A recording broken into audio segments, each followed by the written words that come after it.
안녕하십니까, 사경환입니다.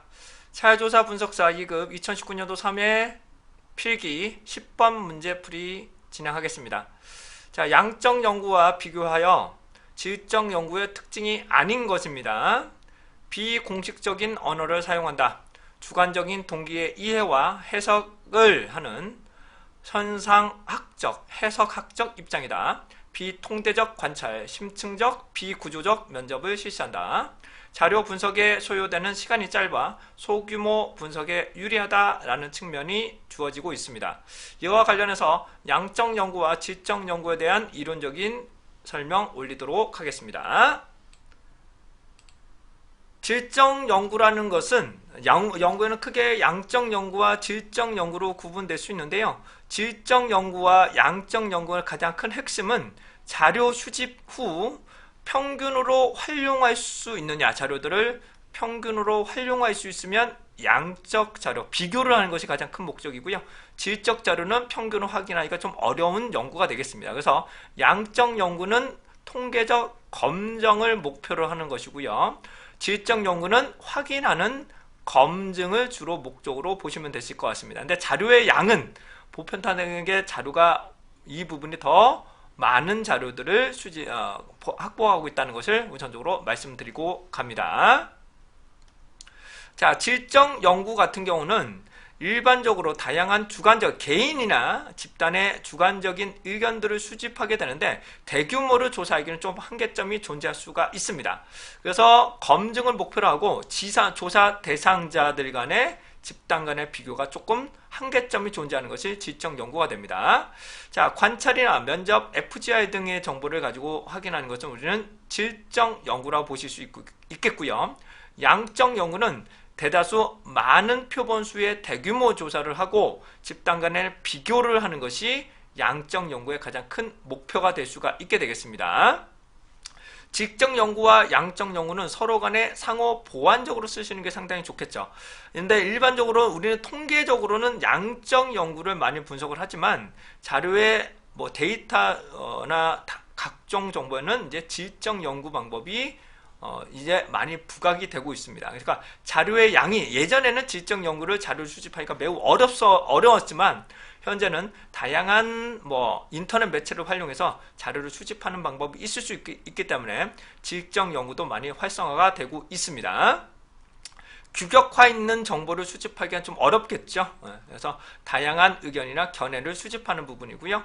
분석하기가 좀 더 자료를 입력하고 그런 경우가 양적 연구에 비해서 더 어렵습니다.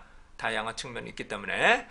자, 질적 연구는 일반적으로 귀납법, 기존에 있는 정보들을 수집을 해서 기존에 있는 정보를 수집해서 이런 교차점이 있겠구나. 그래서 의견을 다시 한번 도출하는 방법을 우리는 질적 자료와 기납법을 병행해서 사용하실 수가 있게 됩니다.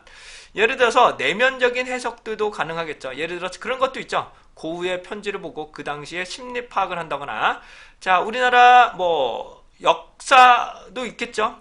조선왕조 실록 같은 것들을 보면서 그 당시의 시점, 왕에 대한 시점들이나 여러 가지 사회적 문제점, 이슈되는 것들을 찾아낼 수가 있게 됩니다.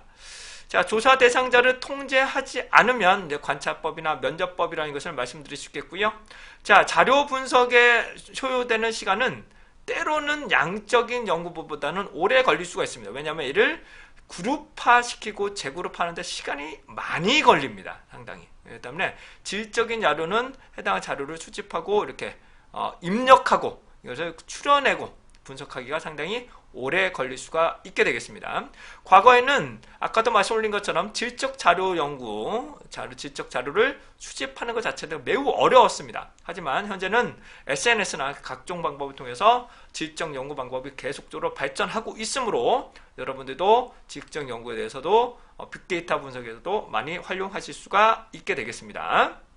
그러시면 이거에 대해서 말씀드리면 비공식, 여기 말하는 비공식이라는 것은 행위 같은 거나 관찰을 통해서도 관찰이 행동을 보는 거니까요. 관찰을 통해서 비공식적 언어도 사용할 수 있다는 거죠. 무조건 이거는 사용하는 건 아니지만 도 사용할 수 있다는 그 부분이 있고요. 주관적인 동기나 해석하기죠. 아까도 말씀드린 것처럼 어떤 자료들이 있고 어떤 의견들이 있다. 이런 것들을 수집한 다음에 이런 교차점이나 핵심 내용들이 있을 수 있겠다라고 해석하는 방법이 되겠습니다. 여기서 말하는 해석하기라는 것은 주로 말씀드린 이런 게 있겠죠. 비문을 보면서, 그렇죠? 비석을 보고 이럴 때는 어떤 것들이 있었구나, 이런 것들을 해석하는 것을 보실 수가 있게 되겠고요. 자, 조사 대상자를 통제하지 않는 관찰 비구조화 면접법을 적용할 수가 있게 됩니다. 근데 자료 분석에 대해서 소요 시간이 그렇게 짧은 건 아니고요. 소규모에 유리하다는 것이 아니라 자료 수집이 어렵기 때문에 소규모를 조사를 하는 겁니다. 다시 한번 말씀드립니다. 소규모 분석에 유리하다는 것이 아니라 양적인 자료는 대규모의 대표성을 확보하는 것이 그 목적이고, 질적 자료는 내면적인 정보나 행위의 정보들을 수집하는 것이 목적이기 때문에 자료 접근의 수집 방법이 매우 어렵습니다. 한계점이 있고요. 그래서 어떻게 한다? 우리는 질적 연구는 소규모에 적합한 것이 아니라 상황에 맞춰서 여러분들이 질적 연구는 한계점이, 대표성이 문제점이 될 수 있다는 것이고요. 네, 소요되는 시간이 짧을 수도 있고 많은 소요 시간이 소요될 수도 있다는 것이 질적 연구의 한계점이 될 수가 있게 되겠습니다. 예를 들어서 그런 거죠. 예를 들어서 멘델의 법칙이나 다윈 종의 기원과처럼 시간이 오랫동안 관찰해야 되고 수집하고 분석을 해야 될 경우는 상당히 오랜 시간이 걸릴 수도 있다는 것이 질적 연구의 한계점이 될 수가 있게 되겠습니다.